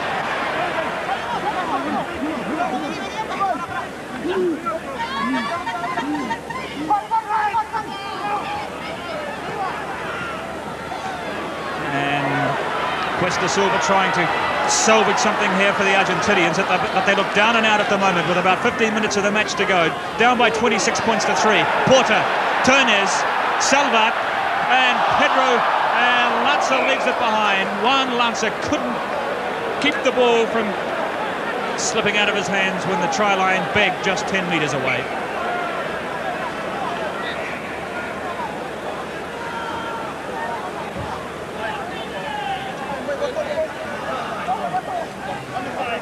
And an understandable silence and somberness having descended upon the Los Tacos rugby team from the Tucumán province in the stand.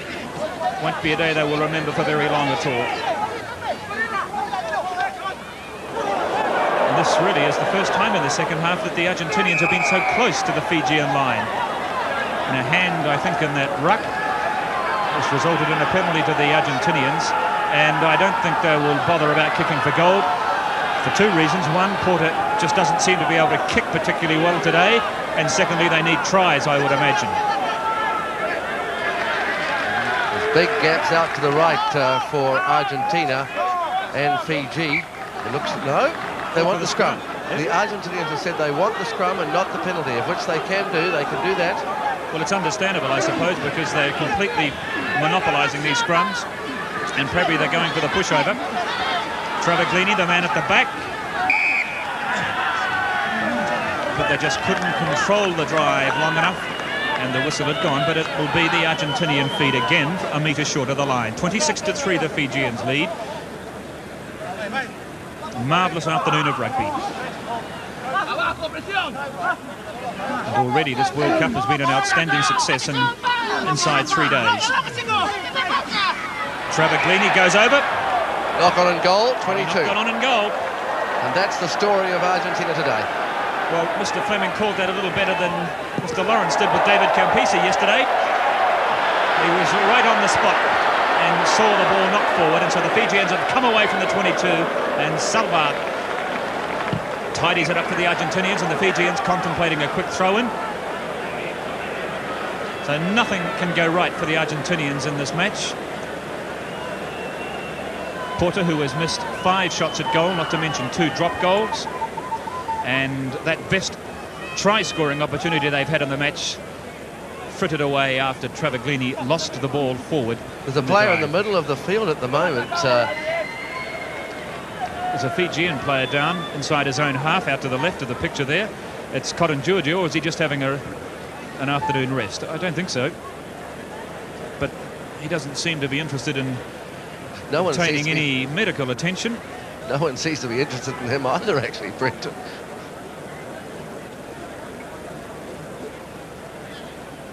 Well, he's worked so hard and he's run so hard this afternoon, he probably feels he might just have a bit of a rest. He seems to be pointing to his back. So here's the knock on. It was picked up there by Mostany, and well, it looked like it was short of the goal line there, actually. So it probably should have been a scrum right on the goal line again, with Fiji putting the ball in. It seems like Cotton Duandua is okay. We've got 12 minutes of play remaining. So the task for the Argentinians, if they wish to keep their World Cup hopes alive, is to score at least 23 points in 12 minutes. That's 2 runs a minute, Brendan. 2 points a minute.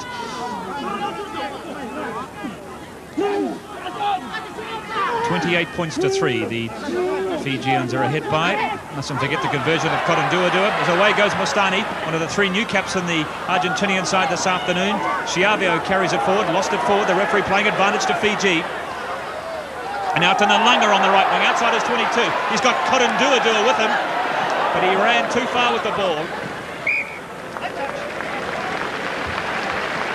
The man who started the Fijian momentum in the second half with that early try just after the break to put them ahead at 17-0, and from that point on there really has only been one side in this match.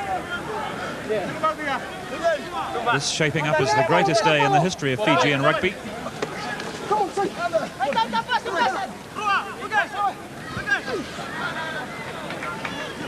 Rokawailoa. He's had a very good game at first 5'8". Nawalo, who's come on as a replacement halfback and played extremely well. The kick from Noro. The ball has gone loose. Well, I remember back in the mid-70s when the Fijians almost pulled off a sensational victory against Andy Leslie's All Black team in Suva, only to be deprived by, I think it was a try in the last minute by the All Blacks. And that would have been the greatest day, and I guess would still have been the greatest day in Fijian rugby. But this performance here today will certainly rank alongside the very best that their national team has ever turned in. I think I'll give up predictions forever, Brendan.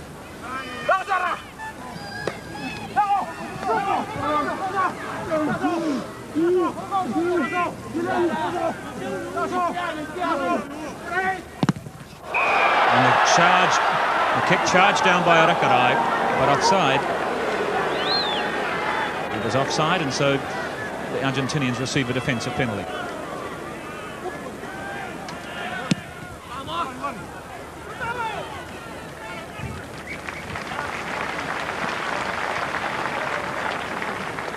The shoulders of Ugo Porto starting to drop as he realizes that the battle is almost over, and there is little that he can seemingly do to arrest this amazing Fijian tide which has just swamped the Argentinians this afternoon. If the Fijians can continue to play like this for the next 3 games, we may see some quite spectacular rugby from them, and I imagine the All Blacks will have to revise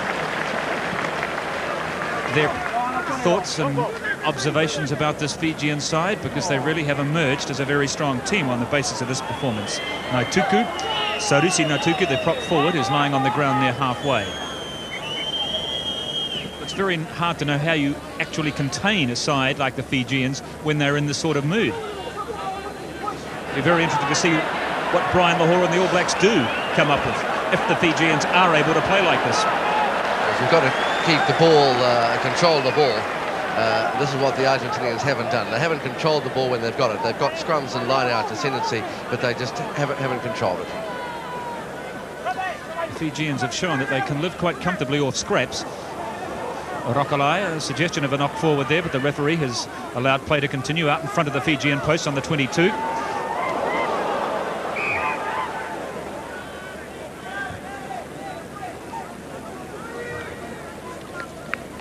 While they should be guaranteed of entry into the quarterfinals as a result of this win, they essentially now only have to beat the Italians, and assuming that the Argentinians don't upset the All Blacks, it would mean that Fiji and New Zealand would go through regardless of what happens in that match between Fiji and New Zealand. So things are looking very good for the Fijians, but they must of course make sure that they beat the Italians. As the Argentinians making a charge at the Fijian line, 10 metres short, and the Fijians have been penalised again. It'll probably be a tap kick now. Penalties are no good. Well, nothing's no good really. They've got no choice but just to try and have a bit of fun, I think. And I don't think they think it's very amusing at all, the Argentinians today. They'll be shattered men, there's no question about it. Because they have, as we said before the match started, trained long and hard for this World Cup. And they have been one of the most keen and eager advocates of the World Cup. And we're quite certain they would go at least as far as the quarterfinals. Gomez having a little charge at the line. And this time the Argentinian forwards are being penalised and the Fijians receive a penalty.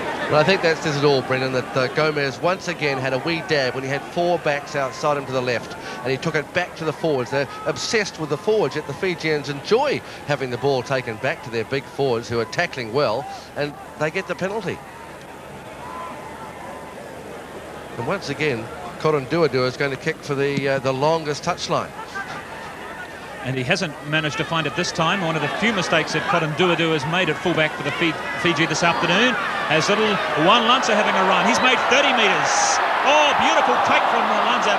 He knocked it forward, however, just when it looked as if he had controlled it. It eluded his grasp. But a delightful little burst from 23-year-old Juan Lanza, playing in his 8th cap for the Argentinians this afternoon. Still the Argentinians totally in control of the scrum. But the whistle had gone, and the Fijians have been penalised for an infringement in the scrum by the look of it. Or is it a try? I think it's a try. Yes. So the referee, in fact, has awarded the try coming from the pushover, and so the Argentinians at least come out of this match with the consolation of a try coming in the last 3 minutes. It's 28 points to 7. Let's have a look at it again.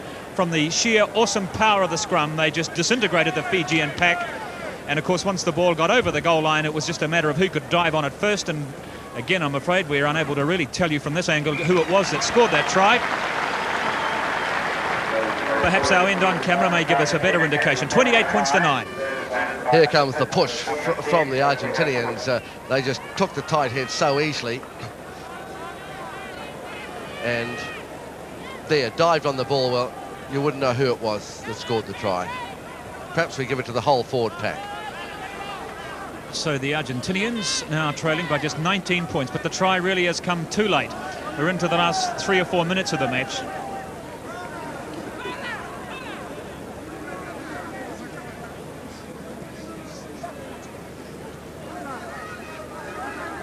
Been an awful lot of injury stoppages in the second half, and we've had about 40 minutes of running time, so we're virtually in injury time now, which I imagine could go for the best part of 4 or 5 minutes. Cuesta Silva, Salvat, Ternez,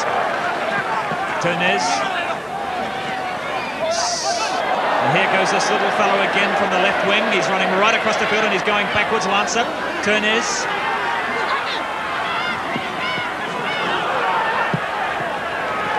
At last we're starting to see some sparkle from the Argentinians, but it's come a little too late.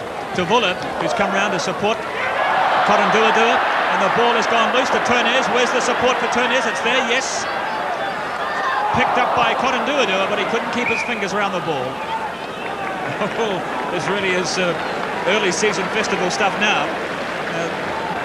I think the Argentinians have finally realised that they're not going to win the game, and they're going to just play much more relaxed rugby, and if they played this right from the start, it might be a different result. There it is, 28-9. Would you believe it? Hugo Porter doesn't believe it. He doesn't believe that the Fijian is actually injured. He's been doing his usual talking act, as Hugo Porter. He and the referee having many words. One of the great referees of world rugby is Hugo Porter. But the crowd have loved it. They really have. They've been behind the Fijians for the whole 80 minutes so far.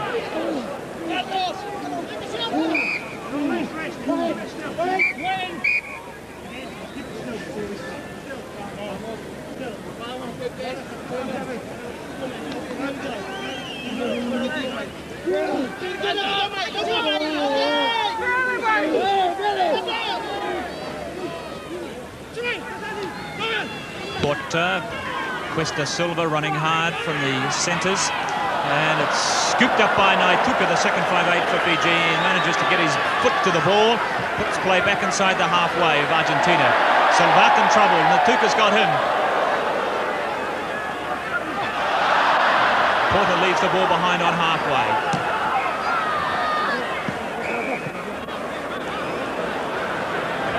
And the crowd here dearly love to see the Fijians, I think, score another try. The Fijians in the crowd as vocal now as they were at the start of the match.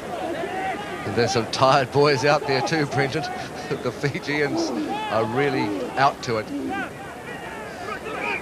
Mostani diving on the loose ball, but the Referee wasn't happy with that scrum, so we'll have it again. Sorry, it was Jorge Allen, the open side flanker for Fiji, who dived on that loose ball. And he has penalised the Fijian front row, I think, by the look of it. Free kick to Argentina. Porter. This is out Ternez. Cuesta Silva on halfway. He's tried all afternoon, is Diego Cuesta Silva, and he's had a fairly good game. He's looked one of the more impressive backs in the Argentinian side. None of them have had afternoons that they will remember for any great length of time, including their little halfback Fabio Gomez. But the Argentinians looking calm and relaxed and not at all affected by that awesome sound inside of those Fijians encroaching into their half with that dance. And Mr. Fleming indicates the start of this match, and Severo Korunduadua, the Fijian fullback, starts this match into the arms of Marcelo Campo. And a slightly nervous start there for the Argentinians. And the key man in this match, undoubtedly, Ugo Porto, the man wearing the number 10 jersey. How much is he going to kick, and how much of the possession that his team will win will he free to his very fast, fleeting backs outside of him? The Fijians caught offside, and a defensive penalty to the Argentinians. Well, the feeling around the Argentinian camp this week is that because they will have a big advantage up front, that we'll probably see a lot of kicking from the boot of Porter, who will be happy to keep this ball ahead of his forwards. Do you go along with that, Tony? Without doubt, Ugo Porter, as you say, is the key man. That draw they had with the All Blacks a couple of years ago was Hugo Porter 21, the All Blacks 21. He is the key. He will do a lot of kicking. Clean ball from that line out for the Argentinians. Well, they are running it from inside their own half. This is Cuesta Silva on the break. The referee playing advantage to the Fijians from that knock forward from Cuesta Silva, but there was none. Perhaps we should say that Porter will be the general of the Argentinian team, as he always is, and marshal his troops. There's a tight head to Diego Cash, and off the back goes the big man, Gabriel Travaglini. And Porter from 45 metres. But that would be one of the poorer drop goal attempts from the boot of Ugo Porter. And Korunduadua from the far side of the field, a big kick. Because he was outside the far upright. And there's no wind here at Rugby Park this afternoon in front of a crowd probably between about 8,000 and 10,000 people. It's important that the Fijians score early in this game, I believe, to get their tails up. They've had some terrible hidings over the last couple of years in New Zealand. The only victory they've had in the last couple of years was against Wellington the other week. And already they're starting to infringe, which is not going to help their cause. And pushing at the back of the line out, and Mr. Fleming points the finger, I think it was, in fact, at Savai, the other lock forward. In fact, Savai, who played all his rugby here on this ground for Waikato last year, penalised, and a chance for Ugo Porter.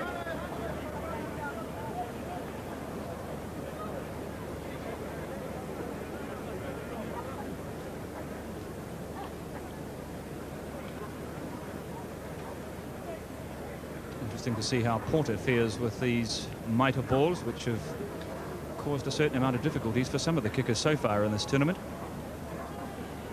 From 40 metres. And that was well astray as well, along with the drop goal. And that seems to be the pattern we're seeing from the kickers in this tournament. Even Grant Fox took a couple to warm up at Eden Park the other day against Italy. So Korunduadua to restart again.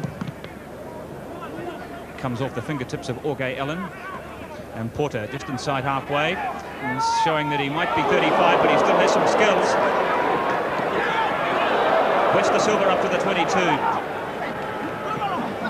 And boy, there's...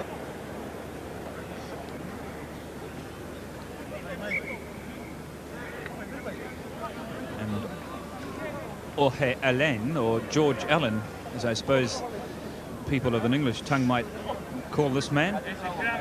And the surname of this fellow is because he is of English ancestry. In fact, his grandmother, still alive and well, lives in the British Isles, but he is Argentinian by birth.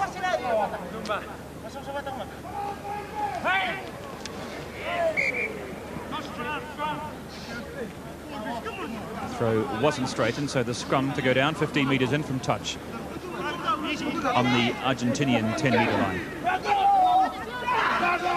Fabio Gomez. Porter. The little kick over the top for Turnez and Cuesta Silva, but they were offside. Oh, those boys are quick off the mark. Yeah, if you've got 2 metres start, you're even quicker, Brendan. But they're taking the penalty.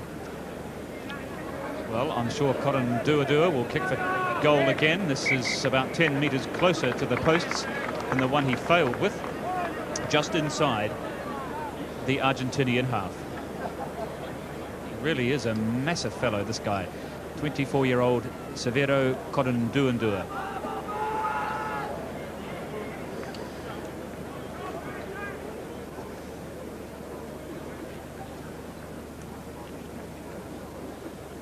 This is what the journey looks like from behind the goalposts. He kicked 5 penalties earlier this season for Fiji in the match against Canterbury, which they nearly won. They only went down by 4 points in that high-scoring match, due largely to the power and accuracy of this man's boot.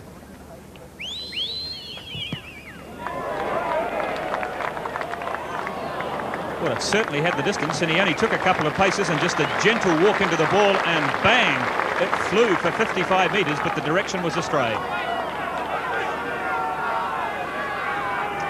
And they will be, I suspect, valuable misses for the Fijians, because they're not suggesting they're going to win a lot of possession from this match, and scoring opportunities may not be too frequent.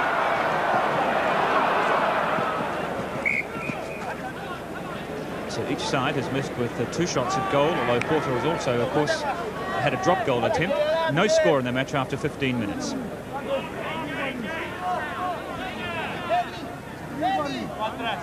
This is Diego Cash, the former tight head prop, who's now hooking the Argentinian scrum. And ball at last for the Fijians. Rakawaloa kicked ahead by Natuku. Tavolu and Tama giving chase. Well taken by the young 20-year-old Argentinian fullback Salvar. And away comes Branca, Eliseo Branca to Porter. His kick has been charged down by Nabila Wasap. The Fijians, this could be the first try. Yes! Wale the try.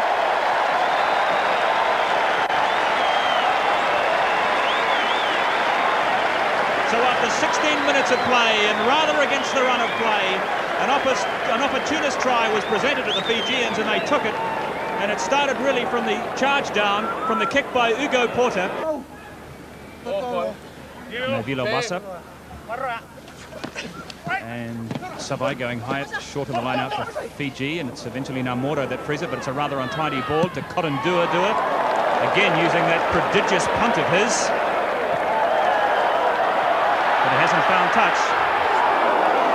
One Lanza back there for Argentina. But into touch on the full, I think, by the look of it. You can tell that there is a large Fijian element here in this crowd. They get very excited very quickly with their voices. They're very vocal at rugby matches, and it adds quite an exciting element to any game of rugby when they attend in large numbers like they have done here today. It is in fact such a mild warm day we could almost think we're back on the roof of Buckhurst Park in Suva. Rokawaloa, Tomasi Thama. Buried, however, by Kempo. And the Fijians have been penalised. That very heavy tackle, or the Argentinians penalised, should I say, that very heavy tackle by Kempo, and that's what he's in this side for. Very strong defensive player, and he buried Thama. Now, I'm not altogether sure what Corin Duadua was trying to do there. I think his captain wanted it high in the air, something like that.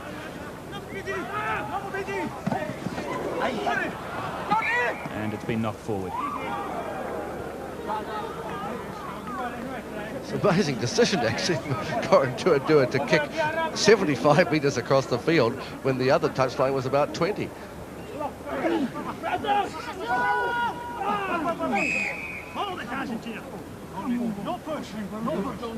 Distinctive Edinburgh brogue of the referee there. But it's Argentina with all the firepower up front.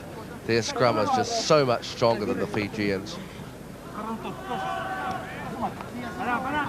And the real foundation of this Argentinian scrum is a very experienced second row of Gustavo Milano and Eliseo Branca. And deflected off the boot of Naituka, but it manages to find touch.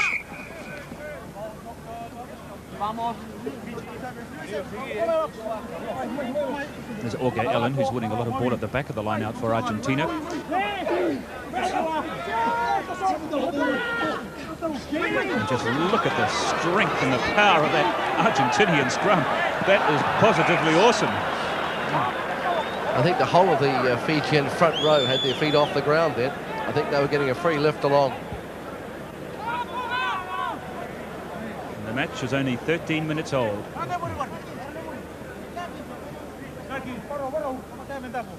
No score on the match so far here at Rugby Park in Hamilton between Argentina and Fiji. Lifting by those Argentinian forwards. Penalty, 15 metres in from touch from that line out. And the Fijians might decide to have a bit of a run here because they're not getting much ball. And Salva, his first real touch in this test match, his first touch in test match rugby, and the ball nearly got away from him on halfway. And Porter, there's room down this left flank, but that was a very poor pass.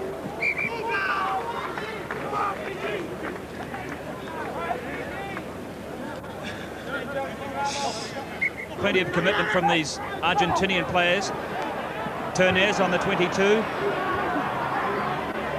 Campo. The ball has gone forward. Well, there's nothing dour or defensive about the Argentinians' tactics so far in this match.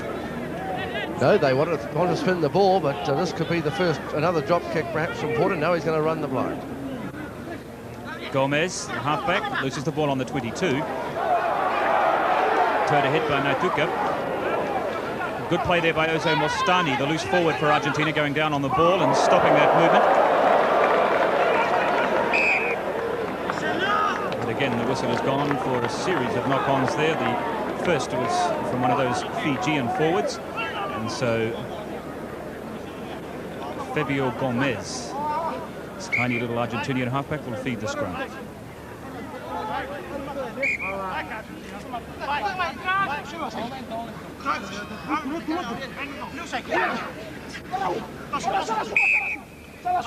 Having problems getting the scrum down. The Argentinians, oddly enough, have come to New Zealand without a recognised hooker in their side. Diego Cash, who's hooking this afternoon, propped against the All Blacks in '85, and their regular hooker in recent years, Kobeli, couldn't recover in time from a knee injury, and so has missed this World Cup. And so they've gone into this World Cup tournament with no recognised hooker, and Diego Cash, one of the smaller Argentinian props, has moved in from his position as prop to hook the scrum. But he's already taken one tight hit from the match, so he's off to a very good start in the World Cup. Porter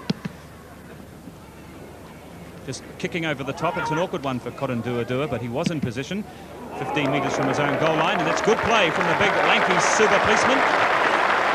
They call this man Super Boots in Fiji, and he really is a national hero in Suva. He came back this year from an injury in 1986 and made a big impression in the South Pacific Championship and nearly carried his side to victory in the match against Canterbury.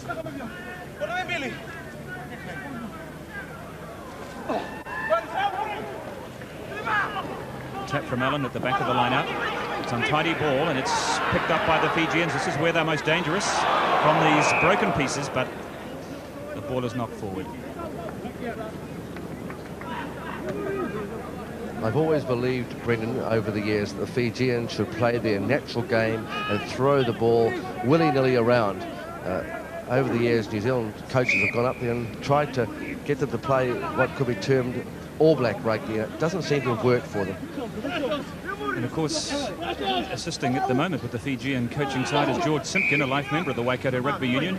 And he's been with the Fijian national side for the past 2 years, and in that time he has tried to instill some basic forward drills, which has been the traditional weakness of Fijian rugby. And the scrum has been penalised, and this certainly will be a shot at goal for Porter.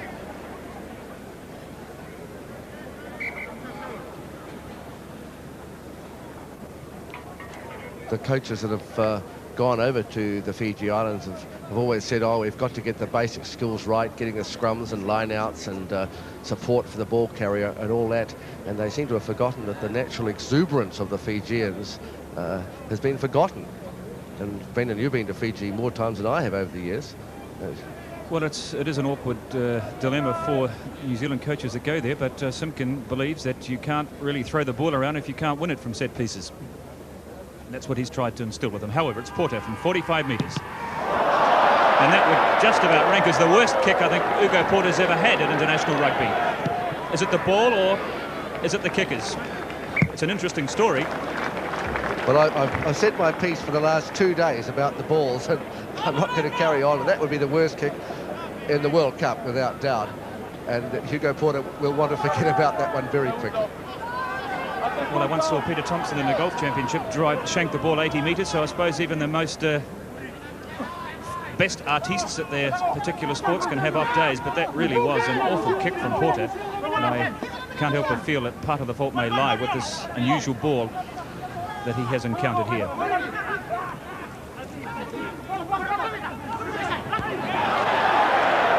Naituka, the big Fijian prop leading the charge, and this is Thama, the centre three-quarter, but there's no room for a midway 22 and halfway, still inside the Fijian half. And the Fijians receive their first penalty of the match, which has now been in progress 8 minutes.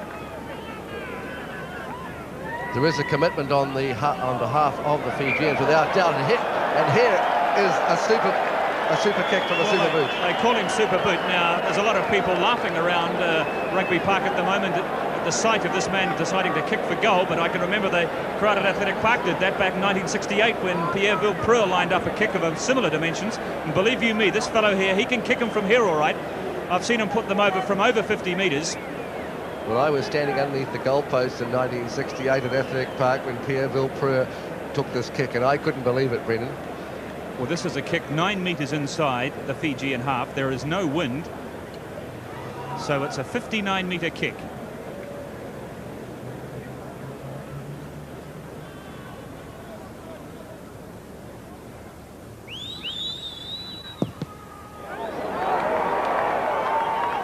Not quite enough from the way of legs, and it falls about 5 or 6 metres short of the post. And a very poor kick. It hasn't found touch. The Fijians inside. The Argentinian half as Rakawaloa puts a ball high in the air coming out on the 22. But can the Fijian forwards win it? They can't. It's back to Porter. This is going to be their problem. Ternez gets away from 2 defenders. Marvellous skills these Argentinian backs have. Such balanced footballers. And I think they're going to get a lot of work today to the Argentinian backs if Porter does let the ball out, because they're going to get probably about 65% of the ball. Their scrum is much better than the Fijians.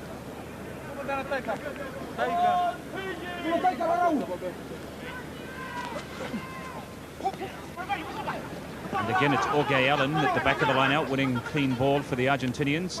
And they're really getting a feast of possession from these set pieces. And the Fijian forwards penalised again for going over the top.